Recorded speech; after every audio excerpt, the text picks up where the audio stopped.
welcome back to the DT Wellbeing Podcast with me, DT. Today I am over the moon to have a lovely lady join me from the Trinity College Students' Union, Leah Keogh. Now, Leah, I have an awful habit, right? And you've seen a few of my podcasts, so you'll know. I do a bit of research on my guests. I know them all in some way, but I always introduce it incorrectly. So please tell me where I've got this wrong. But welfare and inclusion officer is your title in the Students' Union. That much I do. Book close enough. I told everyone. Right. The easiest way to do this, Leah, can you please introduce your lovely self for the audience? Because I know you, but lots of people listening might not. And maybe tell me what your role is within the Students' Union and what the Students' Union does for the students here at Trinity College Dublin. Of course, no problem. First of all, Dan, thank you so much for having me. I'm delighted to be on board the podcast. I'm a huge fan. So yeah, my name is Leah Keogh. I'm the Welfare and Equality / Inclusion Officer at TCDSU. So what is the Students' Union, I suppose, is a great question. So the Students' Union, they're basically the number one advocates for students. We're a union that represents all 18,000 students here at Trinity College Dublin, and we act in the best interest of the students and really platform their voices. And I suppose, where do I fit into that specifically? So as Welfare and Equality Officer, I like to see my role in like three parts, just because it is so varied and self-directed in many ways. And I love a little bit of structure. So if I was to break it down, I suppose casework, committees, campaigns, the three C's. So casework, first of all, yeah, like it's very much a supporting role. So it probably takes up the majority of my time. This year, casework obviously looks very different. It's over Zoom and email and phone call. But yeah, I support students in whatever difficulties they may be facing. Committees, so advocacy is another huge part. I'm the student voice on so many different committees like College Life, College Board. I feel like they just lump me in everywhere to get that token student voice, but little do they know.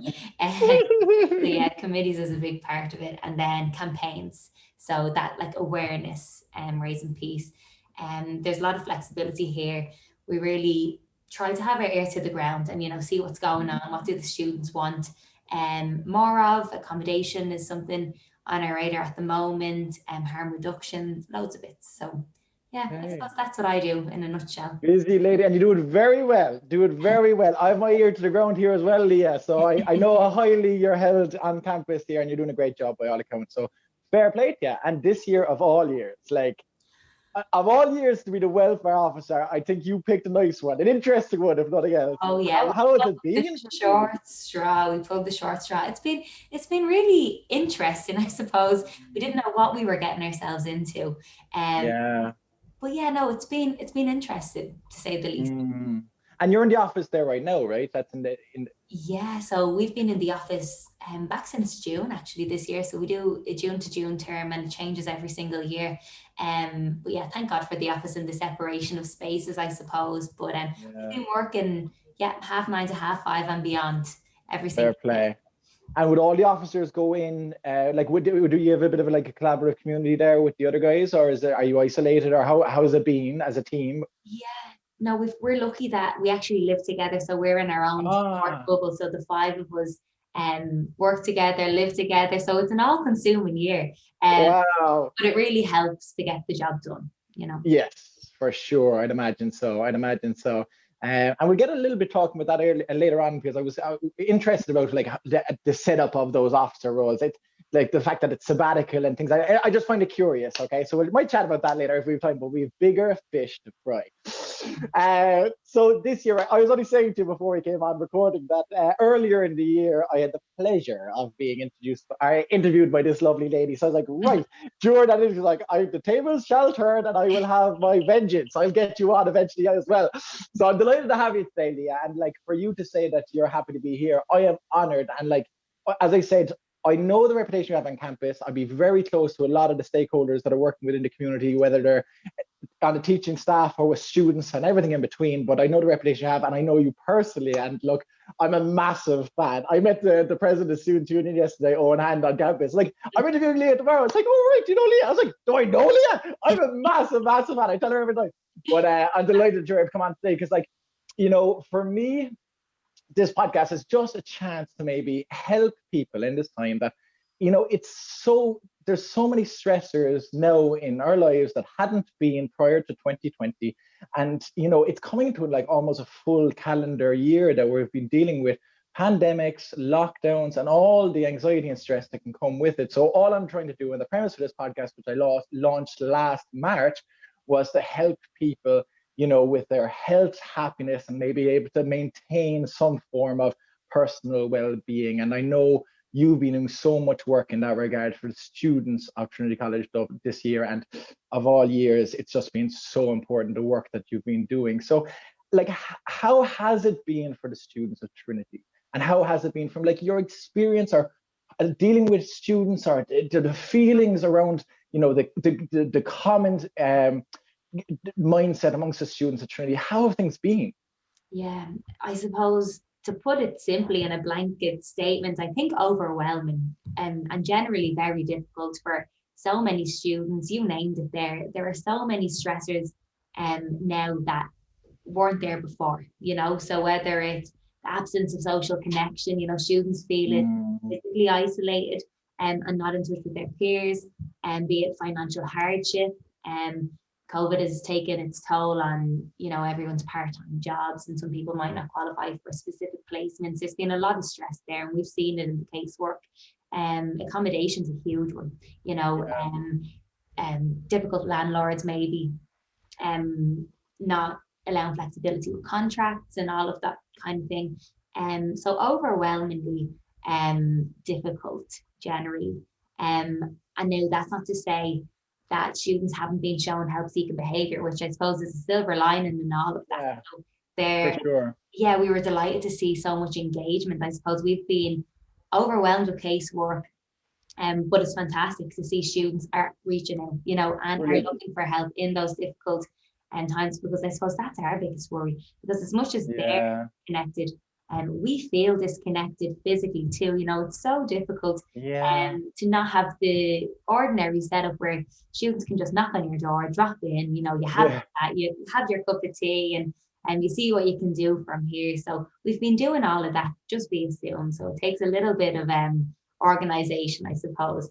But it has improved the barrier to entry, thank goodness, so far. So. Brilliant. I'm delighted to hear that, and I think, people are getting more comfortable speaking about these things, and putting their hands up when they're under pressure. And like, that's really important, because I feel as though maybe our parents' generation mightn't have been as comfortable talking about things like anxiety, depression, stress, and the things that can come just from lifestyle and, your external world, and it impacts on us all. So it's important to reach out and, lean on these services and facilities that are there for us all, whether students or otherwise. But it's great to hear that they have been asking, and it's great to hear that you guys have been providing. So, yeah. And that's not to say that they don't exist as well. I don't want to say that the stigma has all of a sudden been alleviated, because unfortunately that's not the case. But what you do find, and this is just a message for anyone listening, is just to pay attention. A student might reach out and say, listen, I need a deferral or whatever, or listen, I'm not really enjoying my course. There's generally something deeper there, and sometimes it takes you just asking some very simple open-ended questions to find out what that might be. But you're dead right. In comparison to where our parents live in that climate, the social climate, and the stigmas and everything else that existed then, we're definitely miles ahead, but I think we still have a way to go. I firmly agree with that, and but we're moving in the right direction. But it does take people to keep that ball rolling, and I'm delighted that you're on the same side of the ball as I am, and we're pushing this down so that the next generation has it even better than we have had. What was gonna? Oh yeah. So now that we have established that people are asking for help, and they are, and it's great to hear that they are, and people have been coming to you guys, this is your opportunity now to say to everybody how great the Trinity College Student Union has been this year. So what have you been doing? So when there's knocks on the door, or there's emails in the inbox, or there's telephone calls to be answered, what sort of services have you provided this year? And maybe what services have you provided this year that might have been a little bit more important to provide during the pandemic than maybe would have been in prior years? But like, what have you guys been up to? Especially your good self in the welfare office. Yeah, so we've been busy, Daniel. I suppose to start with, things that we're doing now that we may not necessarily have been doing otherwise. We've been really reactive this year, and it feels like for a lot of first semester, we were putting out fires constantly because that's all we could do, and trying to adapt to that climate. We introduced new placement grants in conjunction with the senior tutor's office for those students on placement and that had lost their jobs because risk of cross contamination and all of that. So that was a big win. And we also worked with academic registry to get an additional fee installment date for students to take that edge off, the two big lumps. The readmissions fee was another one. Again, financial hardship has been a reoccurring theme. There's a readmissions fee that our academic registry, our academic registry here charges students if they miss the deadline for fees. So we got that absolved this year, which was fantastic. Yeah, brilliant. Yeah, for sure. I suppose, something we launched just recently was a buttery delivery service. So, for those students returning to campus, our buttery, for those who don't know, is a lovely little restaurant we have on campus. They're actually doing 50% off at the moment, given the times, which is fantastic. So it's so good. I had the quesadillas yesterday. I approved. Yeah, they're a good one. They're a good one. Oh, I've been living off the buttery dinners this year. So what are they? Like, honestly, I don't know where I have been. I've been hanging around Trinity a long time now. I've been around here since 2017. I was like, I'm only consistently going to the buttery this year. But guys, I'm so sorry if you're listening to the buttery. I apologize, but you've seen a lot of me this year. But anyway, sorry, Leah, continue. No, absolutely. You get your full breakfast. They've veggie options. They've nice desserts and spoiled for choice. So yeah, we've been trying to get those meals to students who are quarantining. But yeah, I suppose more generally, what have we been up to? As I was saying, it's just being reactive, listening to the student voice, holding our academic councils, and really hearing what students want and trying to deliver that. We've been really pushing our communication this year because, as I was saying, to feel connected is very difficult in these times. And so social media has really been our best friend. Brilliant. And look, as I said, now it's just been so obvious to me that you've been doing a great job this year.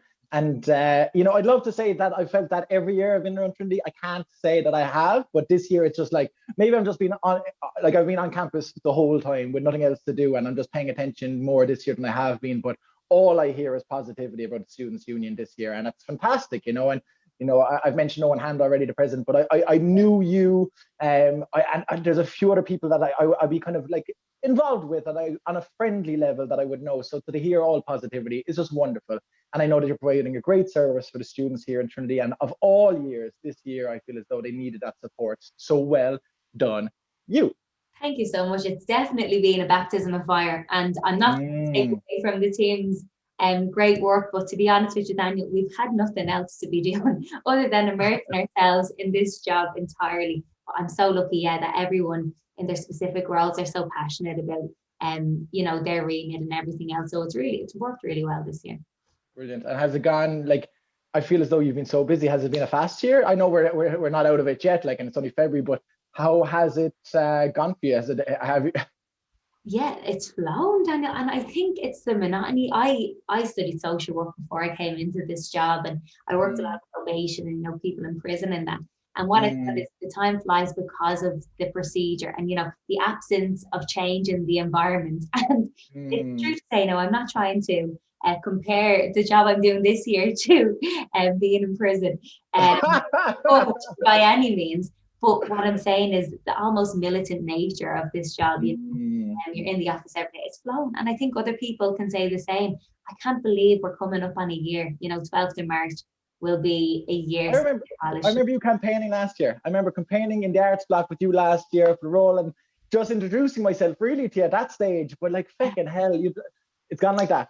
But so much has been achieved at the same time. So as fast and all as it gone by, if you were to sit down, and I know you don't have time for this, you've barely time to come on for this podcast. Thanks again for coming on. But if you were to actually look at everything that you've achieved and done since then, like, it's been ferocious amount of work. But as a result, I suppose it goes fast. But fair play to you. I talk about transitions and stuff, right? And there's maybe more scope for optimism now with the vaccine that's being rolled out here and elsewhere. And even though the numbers might have been quite high up until recently, we feel as though it's that old cliched statement, the darkest night is before the dawn, and we feel as though we're coming out of this, right? And we've been dealing with this for a full calendar year, but now there's scope for optimism. And we're talking post-pandemic, potentially for the first time. We're like, what will the world look like when it returns back to normal or some form of normality? So in your role, how do you feel students will transition back? Let's say come September, let's say hypothetically speaking, everything has, the numbers have reduced to a level that Trinity can operate almost like it was in 2019. How do you feel that will be for students? How do you think students will react to, returning to on-campus life, to classroom activities, to, more physical presence on campus? What do you see post-pandemic world being for the students here at Trinity College Dublin? Yeah, it's a tricky one, and I think you're right. At the moment, there is that glimmer of hope. The vaccines are being rolled out. It's looking good that those who need to be vaccinated will be, or vaccinated will be vaccinated. Come September, October, and so that's definitely what we're aiming for. But as you're saying, what will that look like? It's tricky to know. I suppose a big worry I would have, and just from the welfare perspective, is that social anxiety. Even my own family, say my little sister's in school, right? And she's starting first year, and all of her first year now has been online. And it's so different to an ordinary year.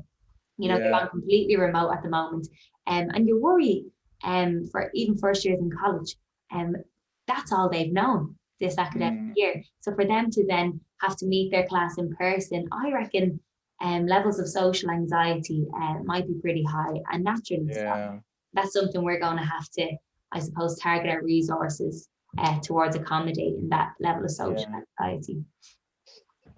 Yeah, and I don't even think of these things, and I suppose you don't, like, that's your job to think about that. And like for me, I'm the eternal optimist. I'm always looking so positive, but it's just like and like I suppose I'm a man in my 30s, and I've known a lot of the world as it was prior to the pandemic. Whereas if you're like a first year in primary school, or first year in secondary school, or first year university, the next year, the only year to compare it to is COVID-19 pandemic year, and that will result in anxiety. Like that will be anxiety inducing for a lot of individuals. And I suppose for welfare officers like yourself, it would just be a matter of being able to accommodate and facilitate that, and to be sensitive to that in terms of the planning around the activities for the year, I guess, right? Absolutely, yeah. That reacclimatization is going to be high on our priorities list, I suppose. Counselling are already aware of that, and they're ready to meet that issue. And I'll be doing a very thorough crossover with my success, and hopefully that's a campaign we can launch really early on,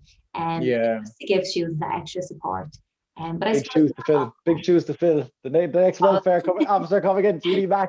I don't know about that. But yeah, listen, it's not all bad either, to be honest with you. When we look at a post-pandemic college experience, I suppose this year has made us be so adaptive. All of college is running online, and we've definitely upped our game in terms of our technology and all of that. College at the moment is more accessible than it has ever been, So I suppose one thing that we need to make sure is kept at the forefront is that almost hybrid approach, that things are available online but also available in person, and that so that we can accommodate our student parents, our students with accessibility needs, and all of that. So so and I think as well as the colleges, I think individually we've become stronger, and individually we've adapted. And I'd be the first to put my hands up. I'm terrible with technology, and everything takes me way longer than it does take other people to get online, even the Zoom calls like this and things like that. But out of necessity, I've just had to learn to be better, and now I'm more confident with that. And resilience can only be developed through hardship and having to go through tough stuff. And I think this year has been tough for everybody, but by virtue of that fact, by coming through this year, we should all be stronger based on developing a little bit more resilience. And I think that's important as well for students to kind of realize that as tough and all as it has been, we'll come back in a better position. And I think resilience, no matter who you are, it's important to be able to develop it and know that when you come up against hardship, that it's an opportunity to develop this resilience, to come out of it stronger. And would you agree with that? Has it been like for you and for other students, would that be something that we're conscious of, the necessity to be a little bit tougher? Absolutely, I think so. Yeah, and just resilience is a particular area that I'm interested in. Just from that social work background, Yeah. really interesting to look at the definitions of resilience. So I Mm. suppose the Cambridge Dictionary, to go a little bit academic on. Well, we're in the right place. We're in the right place. Two of us are campus. We could actually have done this. Both of us are just different parts of the campus on a Zoom call. But go on. I know, very like COVID times. But anyways, so there's two definitions, I suppose, under the Cambridge Dictionary's idea of resilience. So there's the psychological definition, which is basically, now don't quote me on this, but the ability to be happy and stronger after something bad has happened. Okay.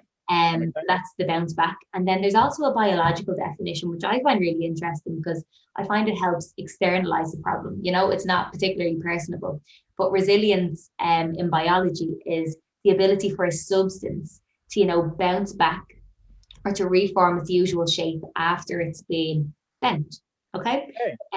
And so overarching theme is the ability to bounce back.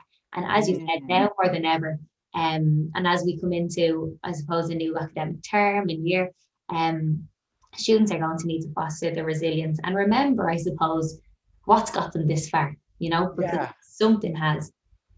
Yes. And we've all overcome obstacles to get to this position. And this is another one. It's a big one, but it's not the first. And, I've been doing a lot of reading on grit recently and grittiness. And Angela Duckworth has a brilliant book just entitled Grit. And it's just like the ability to put one foot in front of the other, to fall down 7 times, but get up 8, and to not allow obstacles, hinder or stop our progress, that we just keep moving forward. And, there's something in that. There's something powerful in that, because obstacles are absolutely the way. They're not, the obstacles are the way, and this is a big one, but we don't get there without going through. And if students were to adopt that mentality, I feel as though they'd have more confidence, because it's never easy, and it shouldn't be, because if it was easy, we wouldn't develop this grit and this resilience, and we wouldn't be as strong as we potentially could be. So I look at these as opportunities. Now, would I wish it upon us again? Probably not, but I'm glad we came through it. And how has it been for you? Okay, because like I'd be the same as you, and we do give a lot of our energy and a lot of our time and a lot of to helping others, and we wouldn't have it any other way. And that's how we're built, right? And it's you and I. That's who we are. And I met you on campus the other day. You were actually delivering a message to accommodations by yourself. You're just going around handing out stuff to campus. I was like, fair play to you. But immediately my response was like, if you need any help, just let me know. I'm an extra hand, right? And we have to look after each other, but how do you look after yourself? If you're doing all this work and there's 18,000 students and there's one Leah Keogh, what does Leah do for her own self-care? What does Leah do to make sure that she is healthy, that she is happy, so that she can do this for these students? How do you look after yourself, Leah? And please tell me that you are. Great question. No, absolutely, because I do. I have to practice what I preach. You're dead right in saying that obstacles are the way. Like, we're not guaranteed much in this life, but we are guaranteed, not to be morbid, but death. Our journey to death, it won't be linear, and what I'm trying to treat this as is kind of another obstacle. And so perspective is huge. And so in terms of what I do to manage this time, it's a good question. I suppose you do really need to find what works for you, is what I say to students. So I suppose what works for me personally is just fresh air. Like, sometimes, and I'm not the best at it, to be honest with you, sometimes I will come into the office, it'll be dark, and I'll be leaving the office and it'll be dark, and I won't have gotten any steps in. I won't have gotten out on my nice walk.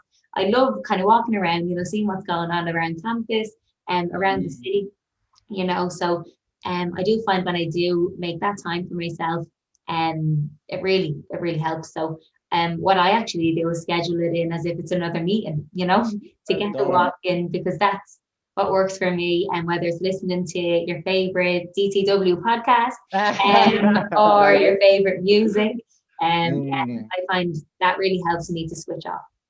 Yeah, and it's so important. It is so important. And then you can kind of come back to your work in a more refreshed, invigorated way, and everybody benefits from that. But if Leah doesn't look after herself and do nice things for herself and looks after her own health and well-being, well, then you're going to be of very little service to anybody else. So that's really important for other people to realize. But I'm just delighted that you're doing it, because what you're doing is a mammoth task for anybody. So you do really need to look after yourself and able to be able to do what you're doing. So I'm glad you are. There's a good quote on that actually. Let's see if I can remember it.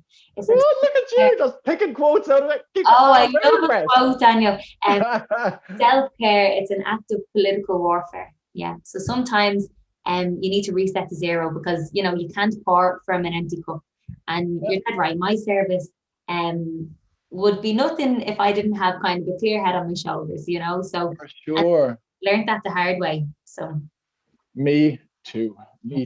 And like I like to consider myself a helpful and a nice person, but I am so selfish, Leah, when it comes to looking after myself. Like nothing gets in the way of my well-being. I could call it my well-being bubble, and nothing or nobody gets in because I'd be of no value to anybody else if I wasn't looking after myself first. So it's like, and I have a personal philosophy, and it's something that I would have said to myself the first time, probably around the same time as I started the PhD, but I've stuck to my guns with it, is that I am number one and everybody else is a close second. Yeah. But I'm aware of the hierarchy of the rankings there. And everybody benefits that way. Everybody benefits. But if you started giving to everybody to the detriment of yourself, well, then nobody is winning long term.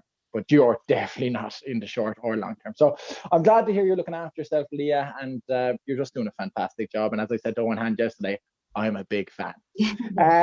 So in terms of, in the future, we discussed about regarding potentially we could be seeing us turning a more positive corner in the not too distant future, and fingers crossed. And we don't know how things will go, and there could be another strand, or there could be another peak. We hope not, but we don't know the future. But if we did know the future, or if we potentially could create the future, and Leah Keogh with just a swing of a magic wand could create anything for the students of Trinity College Dublin, or the students in general, or people in general, what would you do with that magic wand? But you're only allowed, I'm not like a genie in a lamp. He's very generous. He gives 3 wishes. I'm going to give you 1.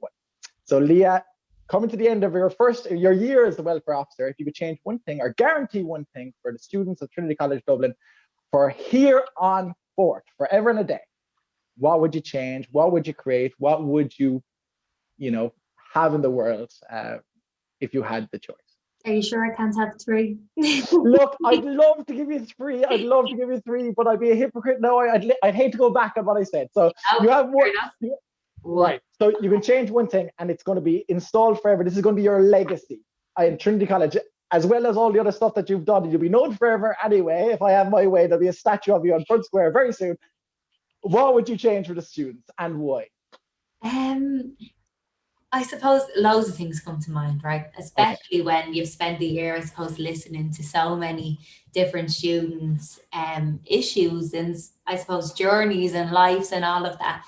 But all of them, I think, root back to one thing, and it's stigma, I would say. If I could do one thing, it would be to dispel the stigma that exists. Oh, sorry, my calendar's gone crazy. But if I was to do one thing, that's my magic wand. That's my magic in action. So you said it now, and that's the alarm to tell you it's coming into the door. That sounded like a genie's lamp. What? I would try to alleviate those barriers to entry, because we do have fantastic services here. I'll be them overwhelmed at the moment, but we find, I suppose, in previous years, and I'm guilty of this myself, people don't find out who their tutor is. People don't know about the financial hardship things because they don't ask the questions. People don't avail of counselling groups or services because they don't think their problem warrants it, or they don't think their issue is big enough. And so one thing that I would love to see moving forward is for students to just ask for that help, So yeah, but there's loads of other things. I want education to be free. I want... right. Keep going. I love all this. Keep going. Education needs to be free. We need to stop treating it as a commodity, and it needs to be fair for everyone. I would expel the barriers to entry and open Trinity's gates to everyone, not just the traditional Protestant men that we've made some way, Catholic women are now allowed to enter, non-denominational, different religions, all of that. Mhm. But yeah, that's Wonderful. a big question. Wonderful. And look, they're beautiful, beautiful answers, and I'd agree with all of them. But did you notice there was no genie lamp sound there for the other 2 or 3 that you mentioned? So I can only promise one, so there was only one We'll keep sound. working on it. We'll keep working on it. Well, look, when the stigma is gone now anyway, we heard the sound, so the stigma regarding anything is now gone. Uh, as much as we like to joke, and you know, I'm a laugher and I like messing as much as anybody, Leah, and I think that's why we get on so well. Why do you think that stigma exists? Why do you feel as though that, let's bring it back just to mental health. Let's say it's not like a barrier to entry in terms of asking for what they're entitled to or what we're entitled to in terms of finances or supports, or thinking that somebody else is more deserving of the service than we may be. Let's bring it back to mental health. And that stigma, that word stigma, is almost synonymous with mental health, especially, well, in my eyes at least, because this is the area that I work in mostly. Yeah. Why do you feel that people, regardless of gender, but especially I hear like guys are very, very guilty of this.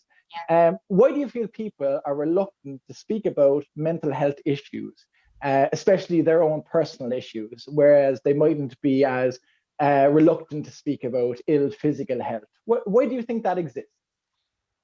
I think, to put it simply, it's completely understandable because it's how we've been socially conditioned for years. You know, if you look at anyone with mental illness was institutionalized, and men traditionally were the breadwinners. There was no room for weakness to be expressed. I think you're dead right in pointing out men separately, I suppose, in that cohort, because the number one reason for death in the cohort of 18 to 24, now I might be corrected on that, but it's suicide, and death by suicide often stems back to mental illness and, you know, mental health issues.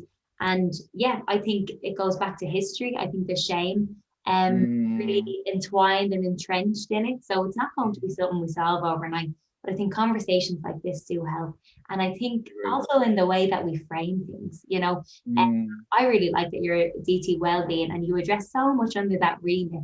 But I found personally that if we frame things insofar as well-being, because that does incorporate an element of physical health, and I agree with you there, physical health doesn't hold the same physical illness, doesn't hold the same stigma that mental illness does. And so that's what we've been trying to do on our end. But yeah, open, honest conversations, I think, are the way forward.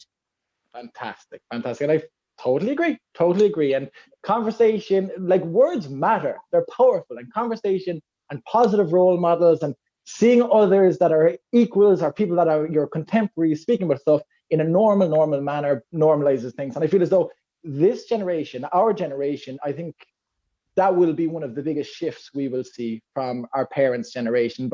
I think it will just go from 0 to 100 in terms of acceptable, normal conversation. I see it happening already in my lifetime, and I've been working with this now and kind of in this area for the last 4 years. And even in those 4 years, I've seen a massive change. So if we keep on that trajectory, that sort of momentum, like down the line, you know, the next generation, if the momentum is continued and people like us keep doing what we're doing, there won't be any stigma. And as a result, people will talk. And as a result of talk, people will get help. And as a result of our help, there will be less suicides, which is the worst possible consequence of any form of mental illness. So we're all doing our part. And I know I am, but I'm so glad. And I know for sure that you're doing your part, Leah.